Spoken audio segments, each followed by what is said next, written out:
see that the boat is making another turn. We probably go on the other side. It's like what he mentioned in the first part of the tour. We were on the one side of the river. It's kind of like three, kind of like aisle, or we call that, yeah, aisles river that we are going to go through. So we are just kind of making a turn, and this will be the third part of the boat tour. Oh, that is? So we're gonna just keep on going, guys, and I really hope you will enjoy this tour, because I did. I mean, it's so fun. And yeah, I lived here in Chicago for about a year, less than a year, around that year, but never realized that that's how the Chicago city and the buildings and the structure and all that came about. So we'll just keep tight, guys, and hang on and see what the tour guide will tell us more. Familiar, like kind of like similar to the twin corncob-shaped towers of the Marina City. That's because it's by the same guy. This is Bertrand Goldberg's second attempt at a city within a city. This is River City, completed in 1986. It still functions as a city within a city. You got housing up on top, office space in the back, a daycare on the first floor, and of course, a place to park your yacht on the marina down below. What else could you need? Right now, our crane count here in Chicago is up to about 14. Maybe I'm the only one that's counting cranes, but to give you an idea of how fast some of these buildings go up, Shoreline, we do tours until the end of January. Imagine going on a snow tour. Not super fun, but we do tours till the end of January. Last January, when our season ended, this building was pretty much not here. They had kind of laid the foundation for it, but there was nothing here. So they've made quite a considerable amount of progress here. It's gonna be an apartment building once it's finished in, I believe, 2023 or 2024. That's crazy. There was nothing there in January. On the right-hand side, let's talk about this black building with a white frame and gray balconies. Black building, white frame, gray balconies. This is 235 Van Buren, and you might think those balconies are made to look like Morse code. It's actually not the case. This is another example of contextualism from 2010. This building's actually in conversation with the highway running down below. And more specifically, those balconies are designed to look like vehicles stacked in traffic on the highway down below. That's why they're not all the same size. Some small, some medium, some long for cars, vans, and trucks. They're also not spaced the same distance away from each other either. Again, to give that look of vehicles stacked in traffic on the highway down below. That is 235 Van Buren. When I get to introduce you guys to some Chicago royalty, coming up in front of us here, this pink building, blue glass windows with a bluish-white crown up on top. This is what we call the queen of our Chicago skyline. We call it the queen because of that crown up on top. When the building was first completed in 1990, they used 1,800 white fluorescent lights to light up that crown at night, so the crown glows at night. They used to use 1,800 white fluorescent lights. They've since switched to LED lights to be more conscious of the environment. They also learned actually have to dim the lights on that crown during certain bird migrational patterns, because the birds will actually mistake the crown of this building for the moon. It's a mistake I've made plenty of times. It turns out the birds get very lost and we get very dead birds. So when we know they're coming, we dim the lights on that crown for them as a common courtesy. We also call this the queen of our Chicago skyline because behind her stands our king of the Chicago skyline. It is my distinct honor to introduce you guys to the tallest building here in our city. He's tall, he's dark, he's handsome. He's standing right behind our queen of the Chicago skyline, this beautiful black box building here. Our gorgeous king tops out at 1,451 feet tall, or 442 meters. At the time of its completion in 1974, it was the tallest building in the world.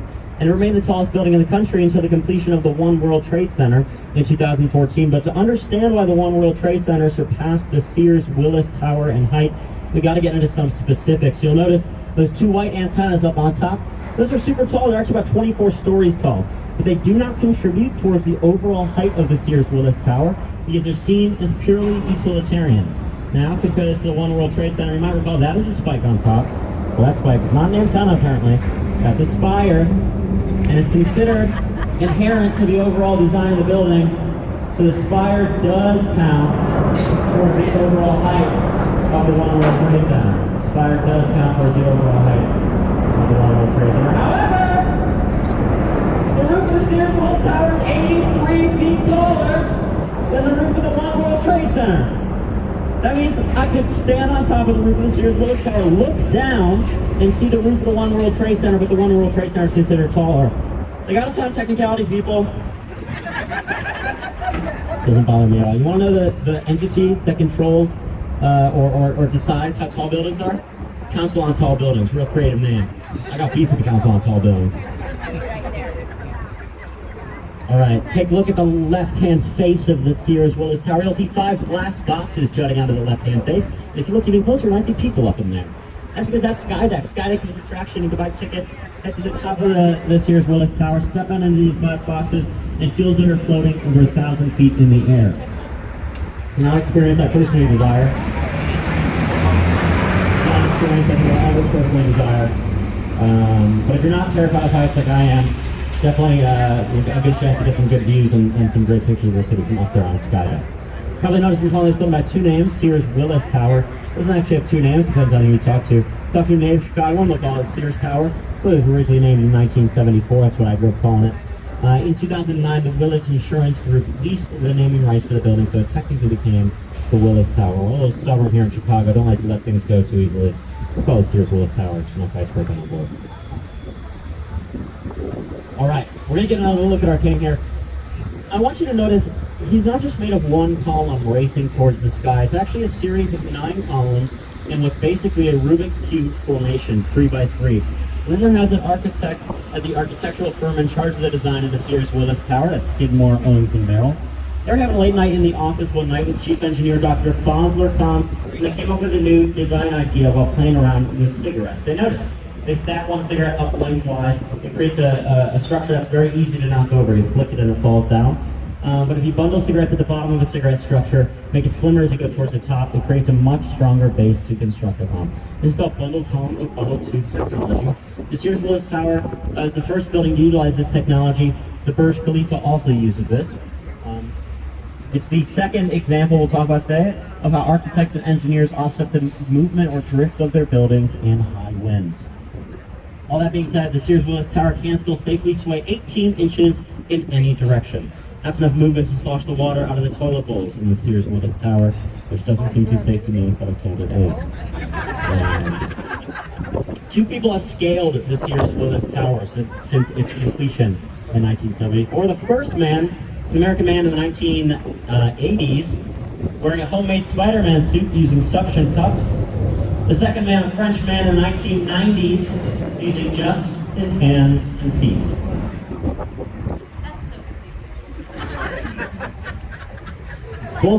Both men successfully made it to the top of the Sears Willis Tower, and both men were successfully arrested at the top of the Sears Willis Tower. That's super legal. The guy who climbed in the Spider-Man suit while he was climbing, the Chicago Fire Department took it upon themselves to try to spray him down with the fire hose out of the windows of the Sears Willis Tower while he was climbing, which was deemed pretty controversial at the time. Would have been deemed a little more controversial had it actually worked. Then he climbed the John Hancock Tower, which is the 5th tallest building in Chicago. So this time, Chicago Fire Department took it upon themselves to throw fire axes out of windows at him. Also deemed pretty controversial, but he made it to the top again. I feel like if you make it to the top of a really tall building, you probably should be not getting arrested. But this is evidently not the position of the Chicago Police Department. All right, take a look underneath these black box buildings.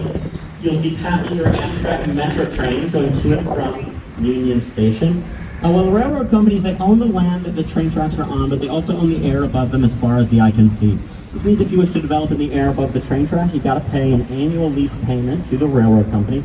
Every building on the left-hand side built in the air above the train tracks pays somewhere in the ballpark of about $1 million annually to the railroad companies, again, just for occupying the air above the train tracks. The first building constructed under this very expensive contract was 2 North Riverside Plaza on the left-hand side of Art Deco Canyon. As we head back into Art Deco Canyon, this time we're going to take a look at the building on the right-hand side, the Civic Opera Building. The Civic Opera Building is a great example of why Art Deco is a pastiche style. It cobbles together lots of different arts and cultures in order to honor and elevate them. The facade of this building features Roman, Greek, Native American, and Egyptian iconography, all working together towards one larger work of art. Actually, designers buildings look kind of like a throne or an armchair. They won't everyone look in the building and feel like royalty. I know I sure do. If you look at the text on the back of the building, you'll notice it seems to be a misspelled word. course, it's not actually a misspelled word. They decided to use the Latin alphabet, which does not feature the letter U, so they put a V there. It's for purely aesthetic purposes. The Civic Opera building is also home to Lyric Opera Company. They're the second largest opera company in the United States, and they've become somewhat of an institution here in the city of Chicago. All right. We're taking a look at the building up here on the left-hand side. This is the Boeing building, completed in 1990, originally constructed to be the Morton Salt Company's headquarters. The Morton Salt Company has since moved into the Hot Pocket-shaped building back in Wolf Point, but maybe the wackiest element from the Morton Salt days still remains. And you'll see this as we come out of the starting to reveal itself here on the top left-hand corner of this building. You'll start to notice a panel with 6 holes.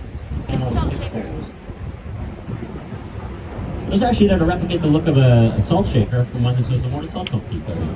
It's a great example of how architects are also artists. Yes, they design buildings for utilization, but it's also a form of creative expression for the architects who design them. This is the Boeing building. Boeing recently announced they're on their way out of Chicago. They're moving to Arlington, Virginia.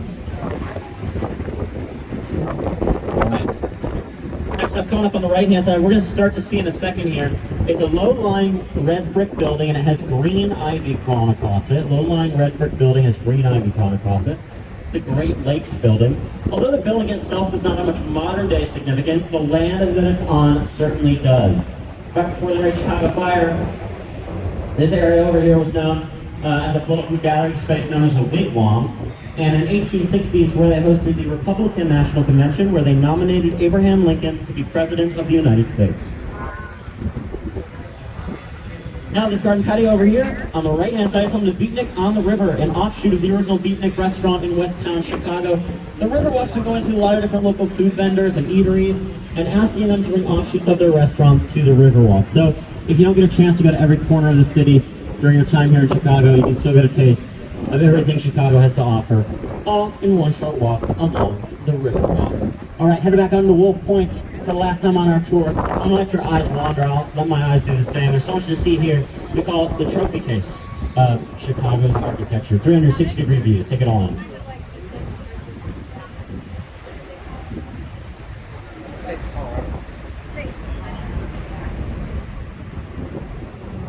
So that is like, yeah, it's like free, just wandering our eyes.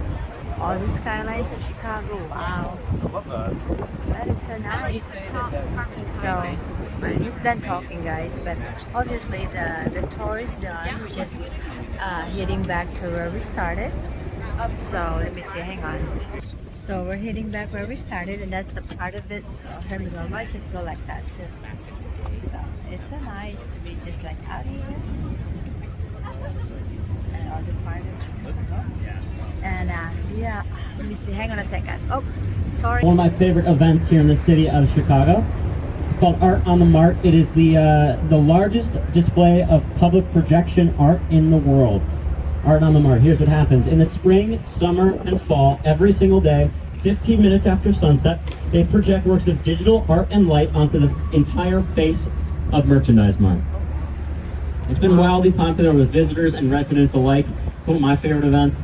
I get to see it on some of my night tours. It's done in cooperation with the Art Institute. Again, first show starts at 9 o'clock. Second show starts at 9:30. And you can watch for free on the Riverwalk down below or on the street above.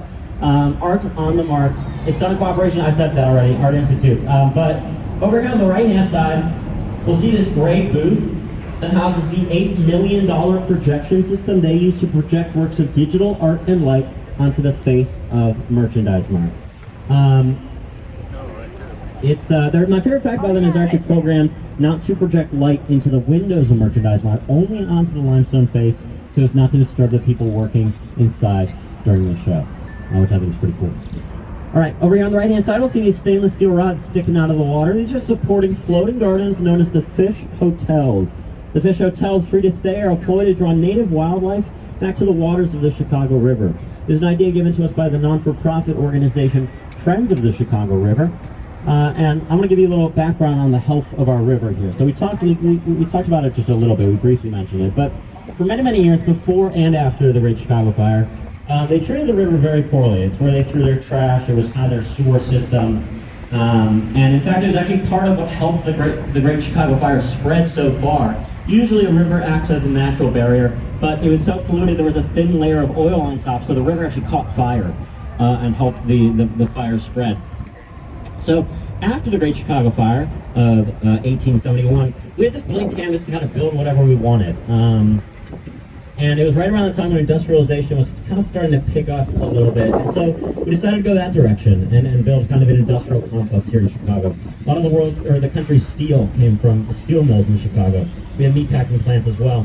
And all of their pollution and trash ended up also in the Chicago River. And so back then, people wouldn't touch the Chicago River with a 10-foot pole. There were some people who thought that we ended up irreversible damage to the water.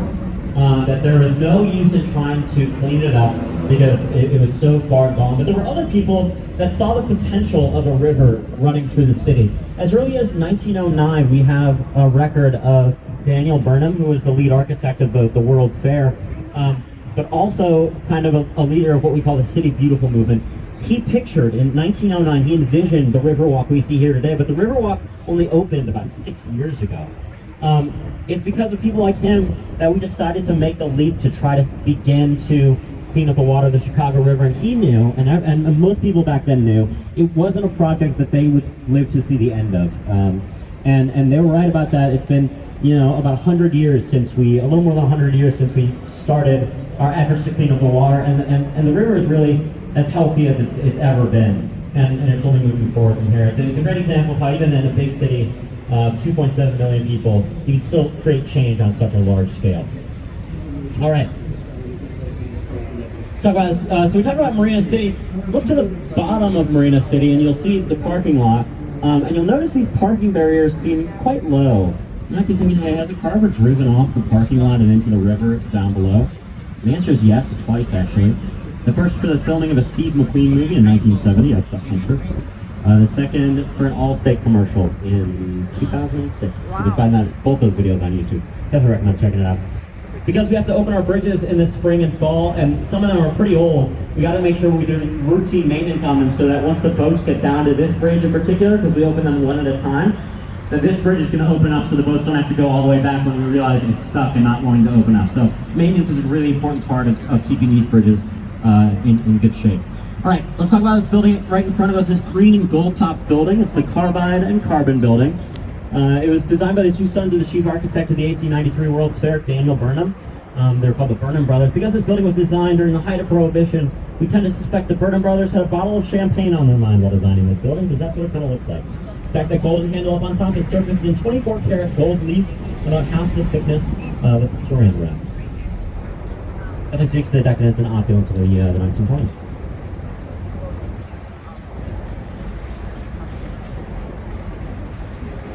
Each building is called a jeweler's building. It has two rectangles stacked on top of each other and a dome stacked on top of that. Jeweler's building sits on a corridor of Wabash Avenue known as Jeweler's Row. Known as that because in the 1920s when this building was being constructed, that area was a hotbed for jewelry merchants. It was also, coincidentally, a hotbed for organized crime. Because of this, they actually constructed this building with a car lift or car elevator on the inside to facilitate the safe transfer of jewels and people in that order. That's a jeweler's building.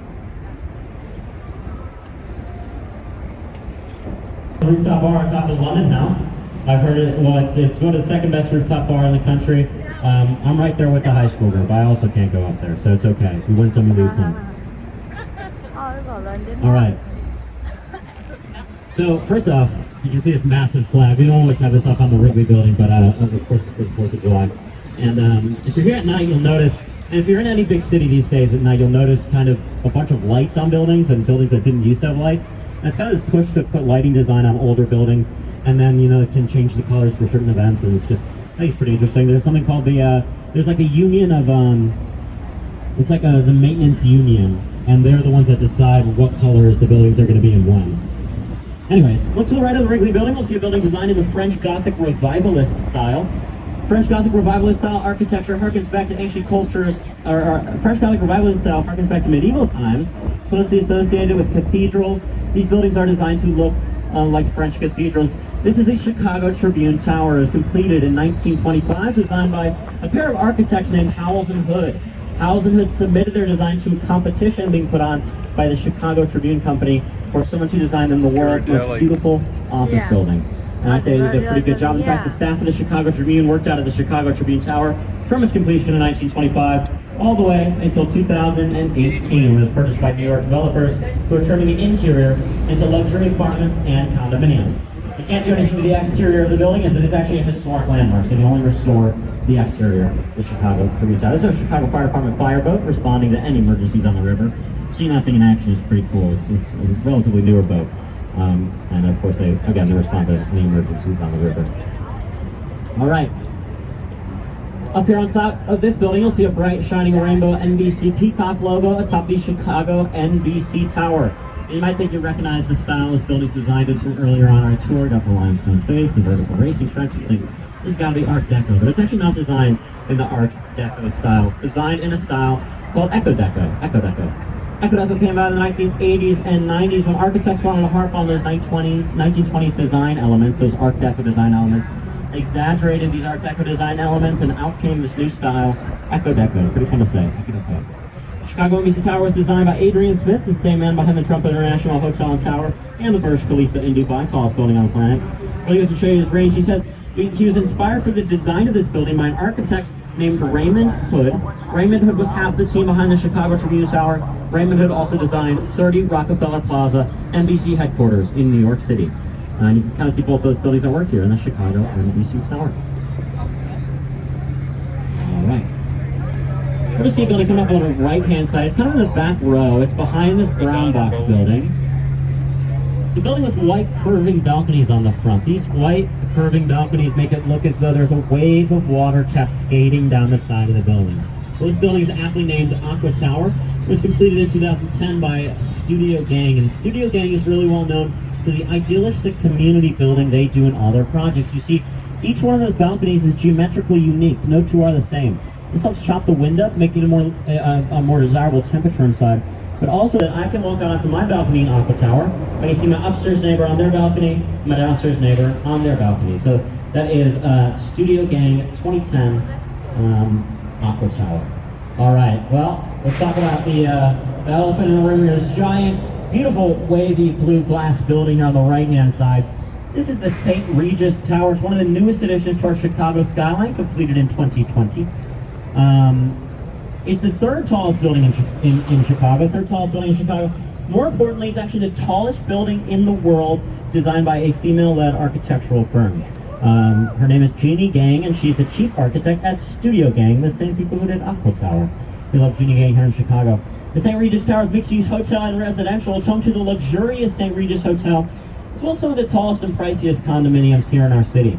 If you look at the top of the second tallest column of the St. Regis Tower, top two floors of the second tallest column of the St. Regis Tower sold as a penthouse during the construction of this building for $18.5 million. That was the fifth most expensive home sale in Chicago's history, but it's really just pocket change to me. If you look at the top of the tallest tower, almost all the way to the top of the tallest tower, you'll see two floors that look a lot wider and a lot more open than the rest of the floors.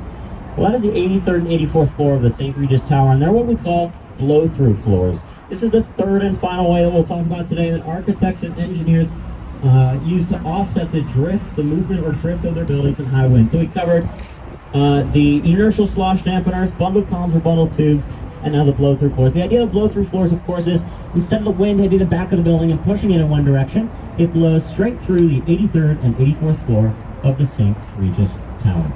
The St. Regis Tower 2020 by Studio Gang. All right. Coming up on the left-hand side, just 1 second.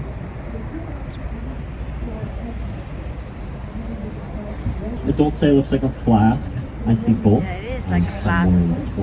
It is. This is the Lake Point Tower. Lake Point Tower, completed in 1968, designed by a pair of architects, actually students of Mies van der Rohe, an architects named George Shipwright and John Heinrich. They decided to put a twist on their teacher Mies van der Rohe's idea of that right-angle black box modernism. They put the waves in this building to maximize the amount of apartments that have a waterfront view. That circle up on top, that disc up on top, is not a penthouse, that's a restaurant. I believe it's an Italian restaurant. Also, there are rumors that Oprah used to live here. That's not the case. But Scottie Pippen and some other famous athletes and celebrities too. Used to work there. All right. Now, coming up in front of us to DuSable Lakeshore Drive Bridge. This bridge it opens like all the rest of the bridges, but it's pretty incredible because it accommodates 8 lanes of traffic from cars and bike and pedestrian traffic as well. And when it opens up, it's pretty incredible to watch. Because just when this bridge was completed, just one of the wings that could have been considered the longest or the heaviest lift bridge in the world, just one on its own. All right, we're starting to see that bright shiny beacon that is the Navy Pier, and the Centennial Ferris Wheel. The Centennial Ferris Wheel made its debut at Navy Pier in 2016 to mark 100 years since Navy Pier opened their doors in 1916. We get a new Ferris wheel here in Chicago about every 25 years. That's to celebrate the fact that the world's first Ferris wheel was constructed right here in Chicago for the 1893 World's Fair or World's Columbian Exposition. Now, the Ferris wheel we see here today is 196 feet tall. The original Ferris wheel, 264 feet tall. Every car of the original Ferris wheel was a refurbished Pullman train car that could hold up to 60 people each. Fairgoers are pretty scared to go on this original Ferris wheel. I would be too. My general sentiment would be like, this is 1893. We definitely don't have the technology for this. They were pretty scared. So the inventor of the Ferris wheel, George Ferris, had to take a trip up to the top of the Ferris wheel, wave a white handkerchief, let everybody know it was safe, and it quickly became one of the most popular attractions of the 1893 World's Fair or World's Columbian Expedition, partially helped by the fact there was a full-service bar in every car of the original Ferris wheel. All right, we're turning around here. Well, right in front of us, real quick, you'll see this kind of shallow, this small channel here. That is the Chicago Harbor lock system. Any boat that wishes to go between Lake Michigan and the Chicago River does have to go through a lock system because those two bodies of water are not the same level. If you wish to go from the Chicago River to Lake Michigan, they'll raise you up to the level of Lake Michigan. If you wish to go from Lake Michigan to the Chicago River, they'll lower you down to the level of the Chicago River. It's about a 5-foot height difference depending on the year and weather. All right, we're turning around here. You're going to get another great view of the Chicago skyline. It might be quiet. I tend to think more pictures. Take it all in. I'll be back on mic in a few minutes. We'll talk about that 4th red star on the Chicago flag. That is nice.